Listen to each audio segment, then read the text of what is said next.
कल्याणमधून एक धक्कादायक प्रकार समोर येतोय। दोन फूल विक्रेत्यांच्या वादामध्ये एकाचा निर्घृणपणे आता खून झालाय। केळीच्या पानांच्या गठ्ठ्यांच्या विक्रीवरून दोन फूल विक्री करणाऱ्या विक्रेत्यांमध्ये रविवारी भर दिवसा सकाळच्या सुमारास कल्याण कृषी उत्पन्न बाजार समितीच्या आवारात हा वाद झाला। या वादामधून एका विक्रेत्याने दुसऱ्या विक्रेत्यावरती धारदार कैचीने हल्ला चढवून त्याचा जागीच खून केलाय।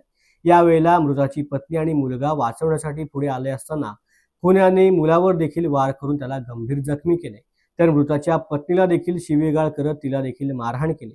रक्तरंजित राहण्यानंतर घटनास्थळावरून पसार झालेल्या खुन्याला बाजारपेठ पोलिसांनी अवघ्या काही तासातच बेड्या ठेकून गजाआड केले। चमनलाल नंदलाल कारला असं 55 वर्ष खून झालेल्या फुल विक्रेत्याचं नाव आहे, तर चिराग राजकुमार सोनी असं 21 वर्ष खून करणाऱ्या आरोपीचं नाव आहे। भर दिवसा सकाळच्या सुमारास घडलेल्या रक्तरंजित घटनेमुळे कृषी उत्पन्न बाजार समितीच्या परिसरात एकच खळबळ माजल्याचं पाहायला मिळालं। बाजारपेठ पोलीस स्टेशन कल्याणच्या हद्दीमध्ये एपीएमसी मार्केटमध्ये आज सकाळी 8:30 ते 9च्या दरम्यान दोन इसमामध्ये केळीच्या पानावरनं मारामारी झाली आणि येथील जो आरोपी आहे चिराग राजकुमार सोनी यांनी चमनलाल नंदलाल कारला याला छाती आणि पोटामध्ये कैचीच्या साह्याने वार करून गंभीर जखमात करून त्याच्या मृत्यूस कारणीभूत झाला।